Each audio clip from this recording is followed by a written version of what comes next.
The massive holographic display materialized above New York City at precisely 900 EST, followed by identical projections appearing over every major city worldwide. The being that appeared looked exactly like what Hollywood had been imagining for decades. Tall, regal, with ornate armor that practically screamed Space Emperor. Several tourists immediately started taking selfies with the giant alien head looming in the background. Supreme Commander HFY of the Gazeran Empire had rehearsed this speech for 3 standard cycles. His advisors had assured him it was the perfect blend of intimidation and grandeur.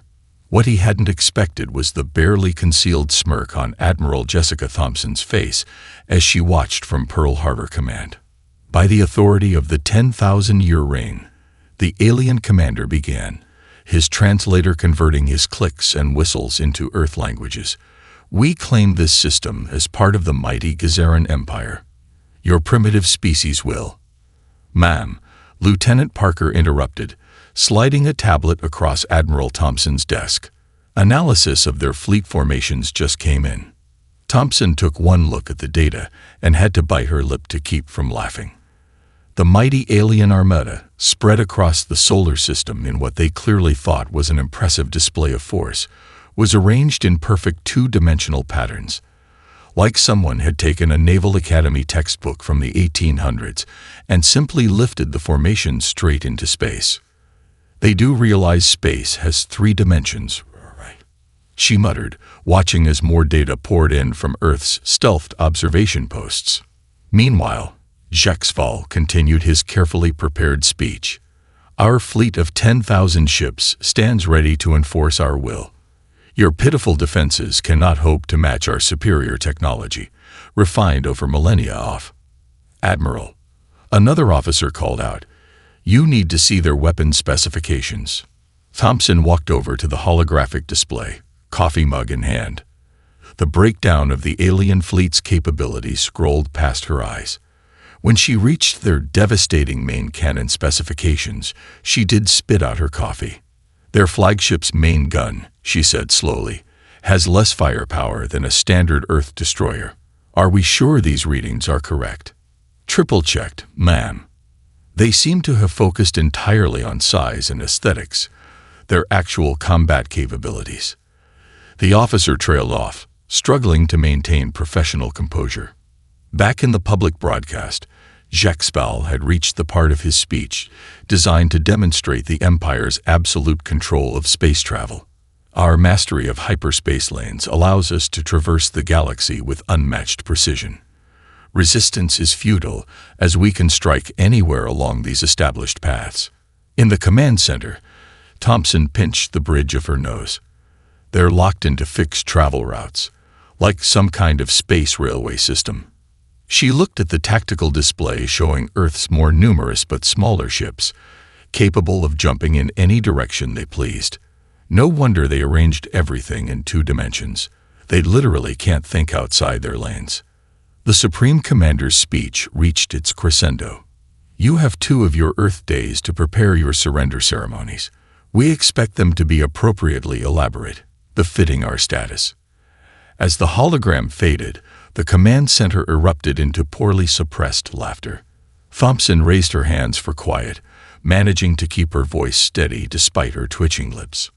All right, people, let's maintain some professionalism here. Even if our visitors appear to be operating on naval doctrine that would have been outdated during the Age of Sail. She turned to her communications officer. Get me the UN Security Council. I need to explain why I'm recommending we respond to this mighty empire by sending our reserve fleet. The active duty ships would be overkill. She paused, then added with a grin, and somebody get me the number for Naval History Museum. Something tells me they're going to want to document this. It's not every day we meet an alien empire that makes the Spanish Armada look tactically flexible. As the command center buzzed with activity, Thompson stared at the tactical display, showing the enemy fleet's rigid, predictable formations. 2 days to prepare surrender ceremonies, she mused. Wonder if they'd accept a stand-up comedy routine instead. because this might be the funniest first contact in human history. Admiral Kate Morrison straightened her cap and watched through the viewport as the Empire's flagship, World Ender, lumbered into position. The massive vessel, 17 kilometers of polished metal and decorative spikes, moved with all the grace of a drug elephant. Behind her, the bridge crew of the U.S. Yorktown had a betting pool going on whether the alien ship could manage to park without scratching its ornamental flourishes.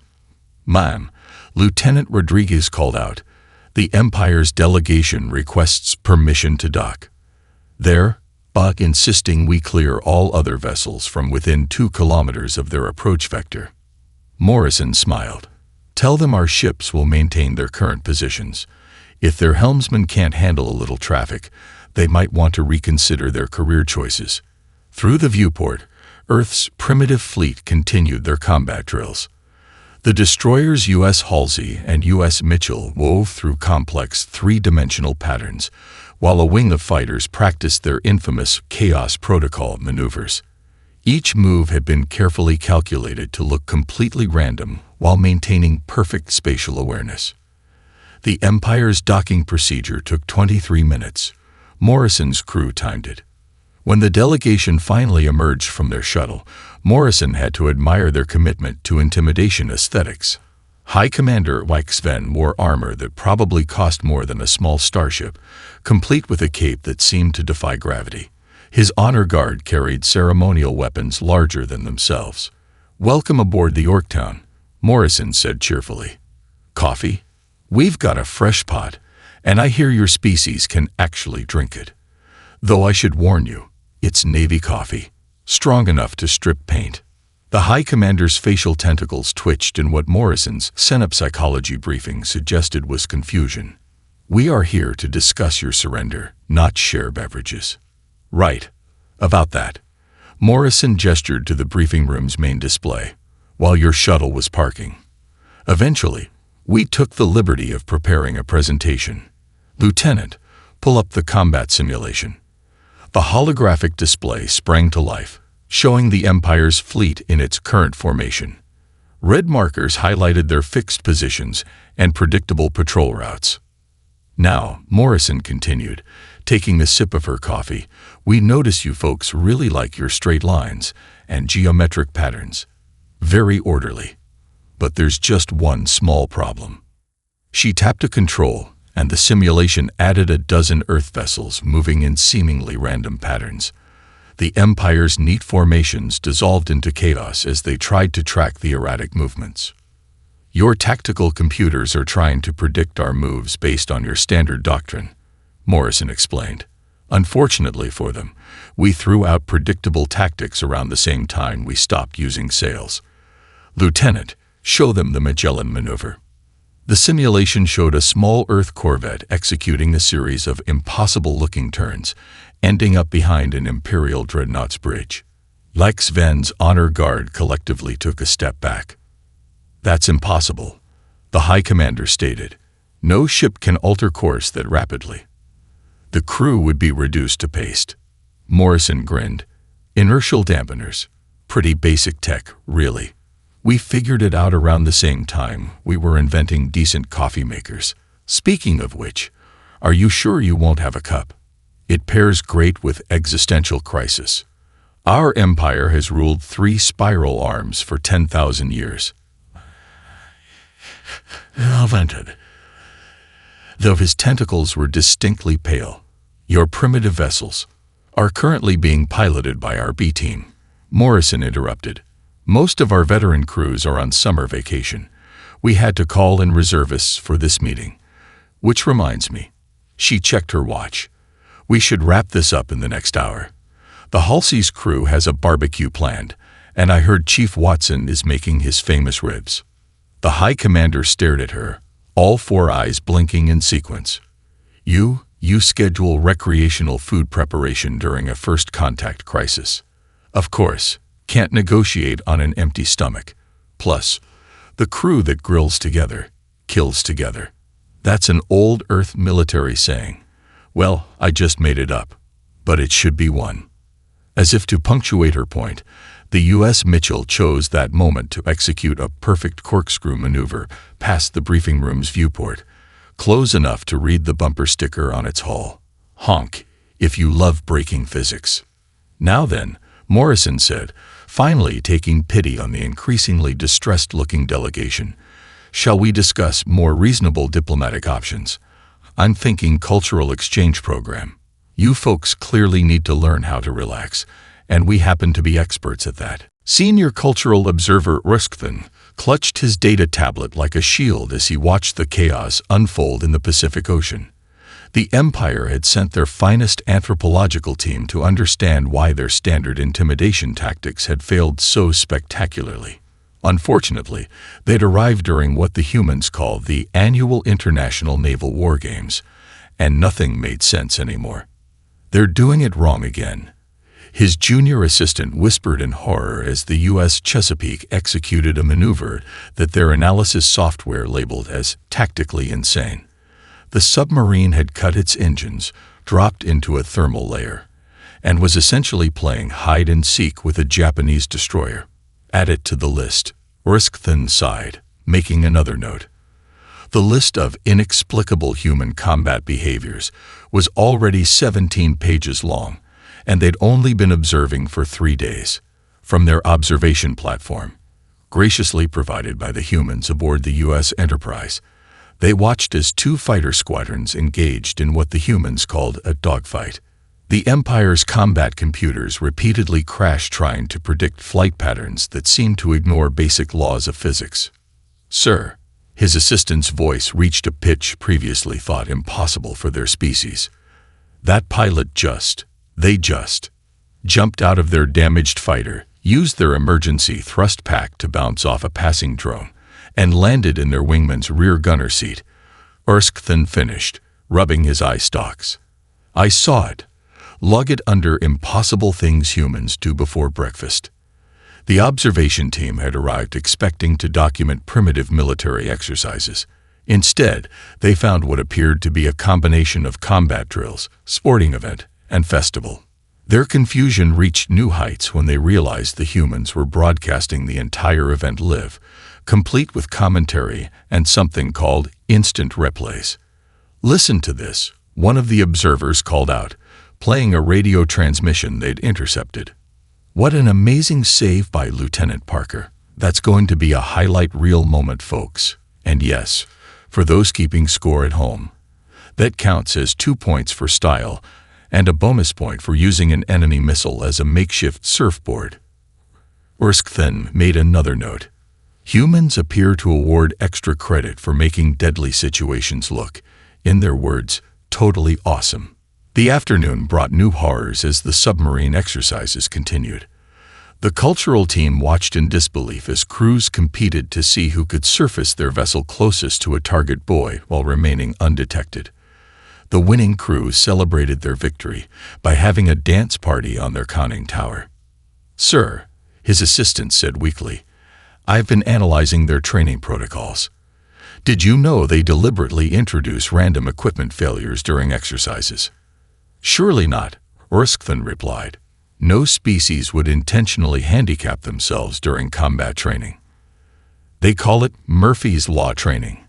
The concept appears to be, if something can go wrong, it should go wrong during practice so you can laugh about it later."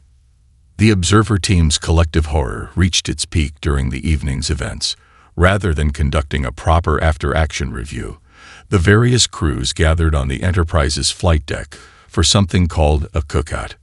Music played, food was shared, and sailors from different nations exchanged what appeared to be ritual insults about each other's performance during the day's exercises. "They're celebrating their failures," Ruskton noted with a mix of fascination and dread. "Every mistake becomes a story, every near disaster a lesson learned." "Look at this," his assistant added, pulling up footage from earlier. When that Canadian frigate scraped paint during a close maneuver, both crews started laughing. The ship's captain actually offered to buy drinks for anyone who could get a better scratch pattern next time.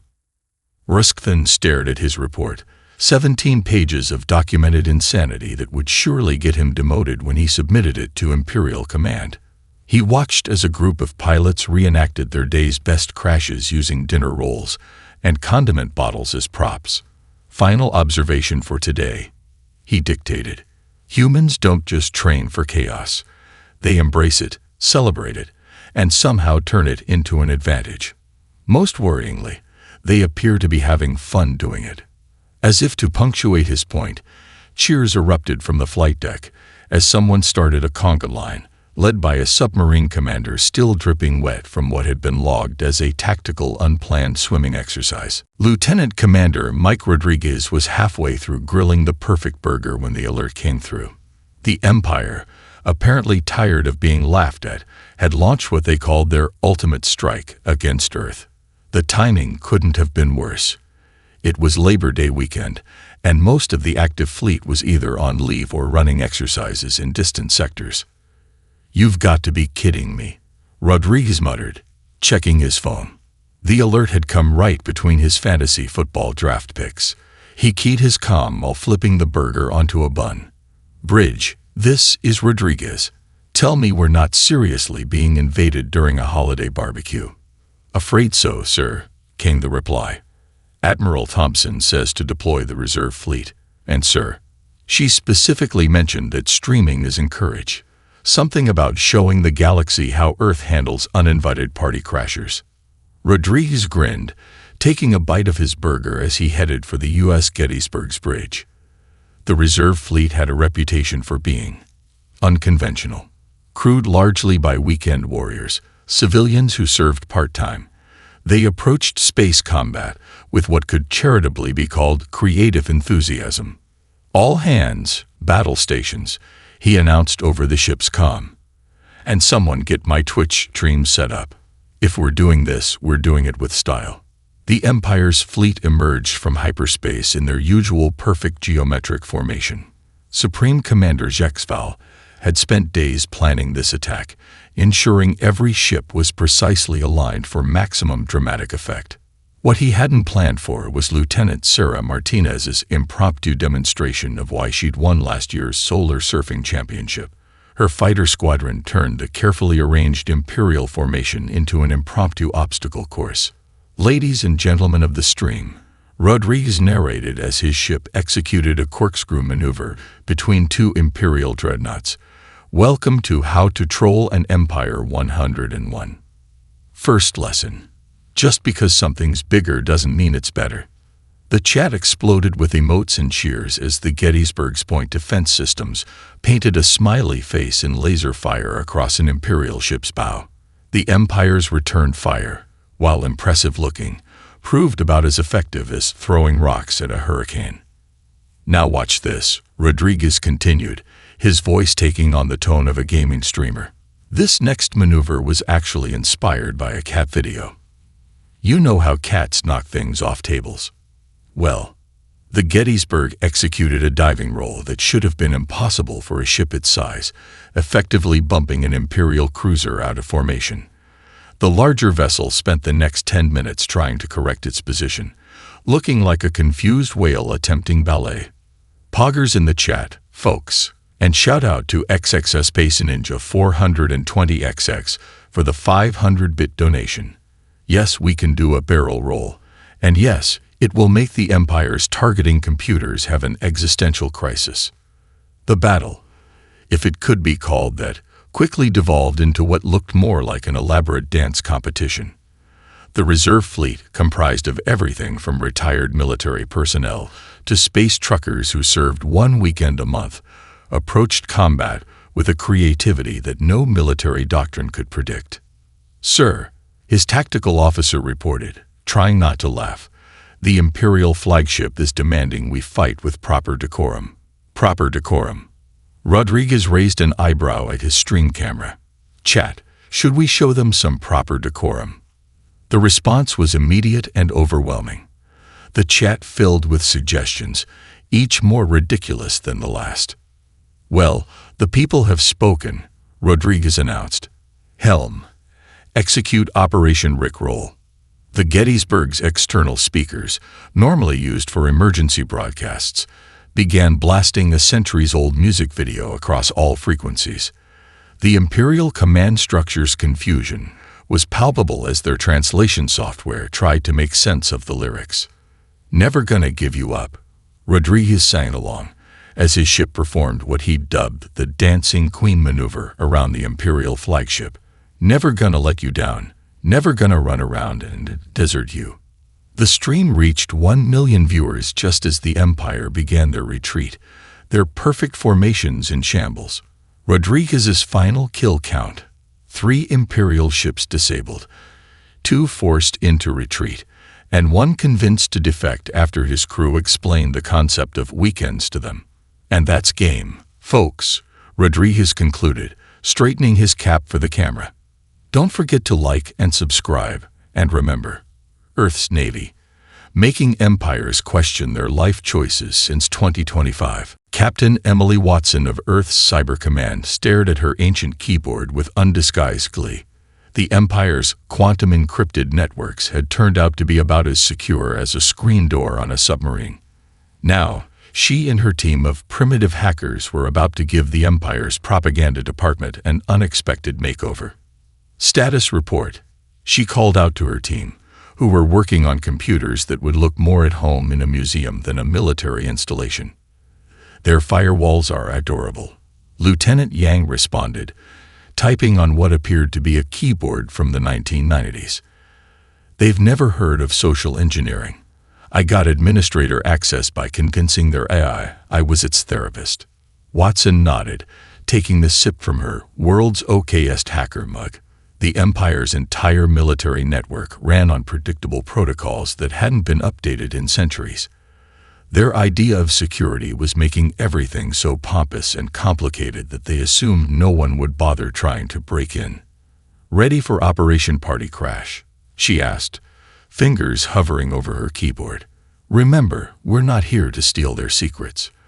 We're here to teach them the ancient Earth art of the practical joke." The first sign that something was wrong came when the Empire's fearsome battle anthem began playing across their fleet, or rather an auto-tuned remix of it, complete with bass drops and what sounded suspiciously like cat meows in the background.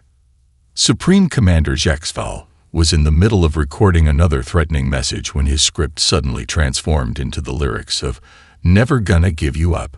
His confusion was broadcast live across all Imperial channels. "Phase 1 complete," Watson announced, high-fiving her team. "Now for the best part. Lieutenant, initiate protocol Meme Lord." Across Imperial space, military displays began showing an endless stream of Earth's finest cultural achievements. Dancing cats, classic vines, and ancient wisdom, like "all your base are belong to us." The Empire's attempts to regain control of their systems were hampered by the fact that every keyboard input was now accompanied by duck-quacking sounds. "Ma'am," Sergeant Cooper called out, barely containing his laughter. "They're trying to counter-hack us. Should we be concerned?" Watson glanced at their defensive systems, a collection of computers so old they predated the concept of wireless networks. "Let me guess, they're trying to breach our quantum defenses." "Yes, ma'am." They seem very confused about why they can't find them. "That's because we don't have any," Watson explained, patting her vintage keyboard. "Can't hack what isn't there. Sometimes the best encryption is no encryption at all." The Empire's cyber warriors, trained in the most advanced quantum computing techniques, were completely stymied by Earth's primitive technology. Their sophisticated attacks bounced harmlessly off systems that were too old to even recognize modern malware. "Think of it like trying to hack a rock," Watson explained to her team. "You can't infect a computer that barely qualifies as a calculator. That's why we keep the really important stuff on machines older than most of our parents." The coup de grace came when they replaced the Empire's entire combat manual with a collection of dance battle instructions. Every tactical display now showed step-by-step guidelines for performing the Macarena.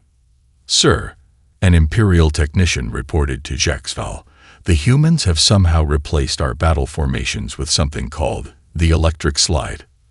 The Supreme Commander's response was cut short as his command throne began playing "Who Can't Touch This" every time he tried to sit down. Watson leaned back in her chair, admiring their work. You know what the best part is?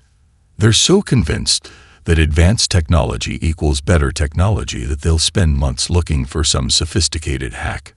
Should we tell them we basically just unplugged their space router and plugged it back in?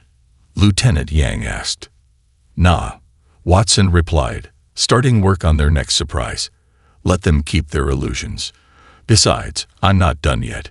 Wait until they see what happens when they try to send their next intimidating hologram message.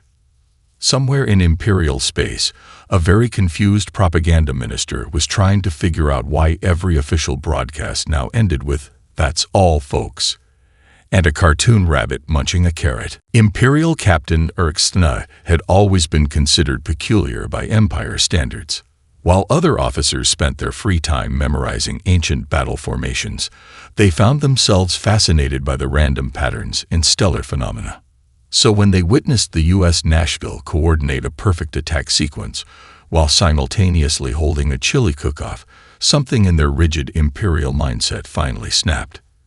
"You're telling me," Orcs said, sitting in the Nashville's mess hall with a bowl of award-winning chili in front of them, "that your most effective battle strategies came from watching sports games?"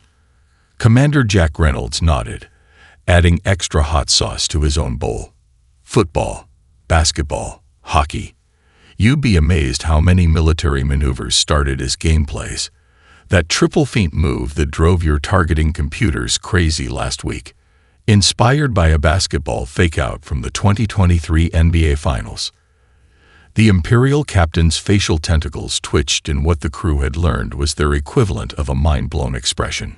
But the Imperial Combat Manual clearly states that all maneuvers must follow the prescribed patterns established by the Grand Fleet Master Sixpen 12,000 years ago. "Yeah, about that manual," Reynolds said, sliding over a tablet. "We had our historians take a look. You know your Grand Fleet Master based most of those formations on watching fish swim in straight lines, right?" Orcs stared at the analysis, their entire worldview crumbling faster than an Imperial formation faced with Earth's chaos theory combat doctrine. This explains so much, like why we never adapted to three-dimensional space warfare. Fish only swim in 2 dimensions. The revelations kept coming as Reynolds gave them a tour of the ship. The Imperial captain watched in fascination as crew members switched roles seamlessly. Cross-training exercises happened in the corridors, and someone had set up a mini golf course through the engineering section to practice precision targeting. But how do you maintain discipline without rigid hierarchical structures? Orcs asked, ducking as a junior officer practiced zero parkour above them.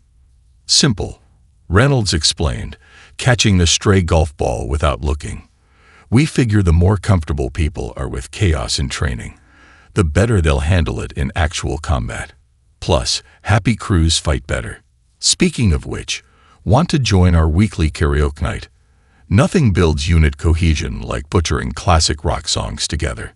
The final straw for Orcs' imperial loyalty came during an actual combat exercise. They watched in awe as the Nashville's crew coordinated complex maneuvers while debating pizza toppings over the comm system.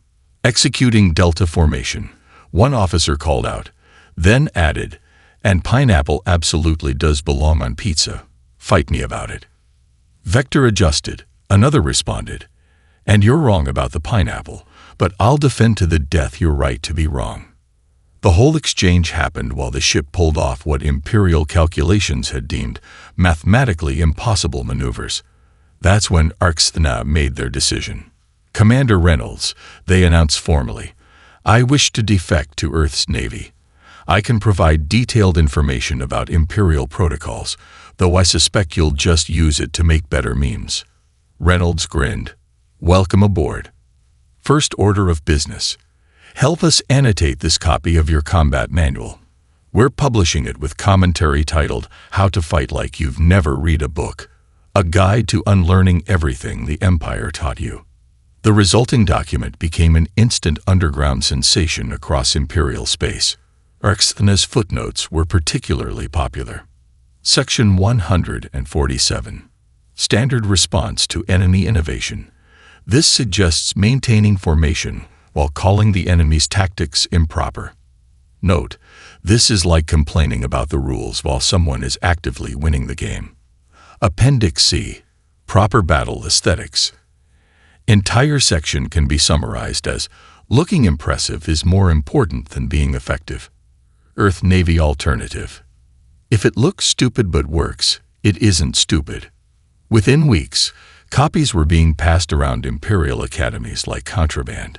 Young officers began questioning why their ships had to be symmetrical, why they couldn't paint racing stripes on their vessels, and most dangerously of all, why they couldn't customize their standard-issue battle cries. As Orcs settled into their new life on the Nashville, helping translate more Imperial documents, while learning the finer points of mini-golf and karaoke, they realized something profound. The Empire wasn't just losing a war of tactics, it was losing a war of joy. The Imperial Academy of Military Excellence had stood unchanged for 10,000 years. Its massive crystal spires and perfectly geometrical parade grounds had witnessed the graduation of countless officers, all marching in perfect unison, all reciting the same ancient creeds. Until today. Senior instructor Sven felt his heart stop as the graduating class of 2025 broke formation during the ceremonial march. Instead of executing the traditional stride of glory, 500 cadets burst into what he would later learn was called the Fortnite Default Dance. What, he wheezed, his ceremonial armor suddenly feeling too tight, is the meaning of this insubordination? The answer came in the form of music blasting from hijacked ceremonial speakers, not the solemn Imperial anthem, but something called Never Gonna Give You Up. The cadets had somehow synchronized their moves perfectly, creating geometric patterns that would have been impressive if they weren't so horrifyingly informal. From her observation post, Commander Ashley Bennett of Earth's Navy wiped tears of laughter from her eyes. Best rebellion ever, she managed to say between gasps, making sure the moment was being recorded for posterity. The Empire's youth revolution had started small, a few cadets sneaking looks at Earth entertainment, sharing forbidden memes through encrypted channels. But like all good memes, it spread exponentially. The breaking point came when someone leaked footage of Earth's Navy having fun during combat exercises. "You mean we don't have to be miserable to be effective?" became the whispered question in every Imperial Academy dormitory. The evidence was undeniable. Earth's supposedly primitive forces had outmaneuvered the Empire's finest while organizing pizza parties. Their ships pulled off impossible stunts while crews debated movie plots. Even their formal military logs read like social media posts. Captain's log, stardate whatever, pulled a sick drift around an Imperial dreadnought today. Totally photobombed their propaganda shoot. #sorry not sorry, #space drift, #empire fails. Young Imperial officers began experimenting with this radical new concept called personality. The results were devastating to the old order. Squadron 597 repainted their fighters with flame decals, claiming it made them go faster. Surprisingly, their performance metrics improved by 40%. The Imperial cruiser Eternal Discipline was renamed Bodhi McBoatface II by its junior crew members. Their efficiency somehow doubled. A group of maintenance technicians replaced the traditional All Hail the Empire greeting with "What's up, Doc?" complete with carrot-munching gestures. The final straw came during what should have been a routine inspection. High Command arrived to find the entire 7th Fleet had organized their ships into a massive smiley face formation. When questioned, the fleet commander, a recent Academy graduate, simply responded, "The ancient texts didn't specifically say we couldn't. Your culture is infecting our youth like a virus," Supreme Commander Jacques Val complained during an emergency transmission to Earth's Naval Command. Admiral Thompson sipped her coffee thoughtfully. Interesting choice of words. You know what else goes viral? Fun. Joy. The radical idea that maybe military service doesn't have to suck the life out of your soul. The revolution reached its peak at the Academy graduation. The carefully choreographed chaos of the ceremony was broadcast across Imperial space before anyone could stop it. Young officers everywhere watched in awe as their peers transformed the symbol of Imperial conformity into what Earth's media dubbed the galaxy's biggest flash mob. As the graduates finished their performance with a perfectly synchronized dab, a gesture that would have been grounds for execution a month ago, Commander Bennett activated her comm. "This is going in the history books," she announced to Earth's Naval Command. "The first revolution won entirely by memes and dance moves, though I'm still not sure about the dabbing. Wasn't that outdated like 8 decades ago?" The response came from Admiral Thompson herself. "Commander, when you're overthrowing 10,000 years of rigid tradition, you're allowed to get a little retro. Besides, did you see the looks on the instructors' faces? Pretty sure one of them blue-screened." As Imperial High Command struggled to contain the spread of personality among their ranks, Earth's Navy began preparing welcome packages for the inevitable wave of young officers seeking asylum. Each package included a basic guide to Earth culture, a memes through history textbook, and most importantly, a permission slip to start having fun. The Empire's next generation had discovered something more powerful than any weapon: the ability to laugh at themselves. Admiral Jessica Thompson stood on the observation deck of the newly christened Fundamental Training Center, formerly known as the Imperial Academy of Rigid Doctrine and Excessive Formality. Below her, a scene unfolded that would have given the old Imperial High Command collective heart attacks. Former Imperial cadets were learning Earth sports from Navy instructors, their tentacles surprisingly adept at handling basketballs. A mixed group of humans and aliens were having a barbecue cook-off, with some brave souls attempting to merge Earth cuisine with Imperial recipes. The results were either culinary masterpieces or war crimes. There was no in-between. Operation Chill Pill is proceeding better than expected, Commander Reynolds reported, joining her at the window. Though we did have to explain that Netflix and chill doesn't actually mean watching documentaries about space warfare. Thompson smiled, watching as a former Imperial drill instructor attempted to teach a human line dance while wearing full ceremonial armor. "Any word from the Comedy Festival Planning Committee?" "Yes, Mom. Former Supreme Commander Jacques Val has been workshopping his routine. His current working title is That Time We Tried to Conquer the Weird Monkey People, a TED Talk about failed intimidation tactics. The transformation of Imperial space had been swift and thoroughly entertaining. Once the younger generation got a taste of freedom and fun, there was no going back. The Empire's former warfare academies had been converted into what Thompson called fundamental training centers, where the art of enjoying life was taught alongside practical skills. "Look at this training schedule," Reynolds said, passing over a tablet. "Zero-G yoga, tactical meme warfare, advanced snack deployment strategies. Oh, and someone's organized an intergalactic karaoke contest. The prize is getting to rename one of the former Imperial dreadnoughts. Please tell me Bodhi McBoatface Aya isn't in the running again," Thompson groaned. "Actually, the current frontrunner is US Never Gonna Give You Up." The former Imperial cadets really embraced that one. Down in the courtyard, a group was setting up for the evening's entertainment. The newly formed Imperial Jazz Ensemble was preparing for their first performance, their instruments modified to accommodate various alien anatomies. The sight of a former Imperial Guard captain playing what appeared to be a saxophone through his tentacles was something Thompson would never get used to.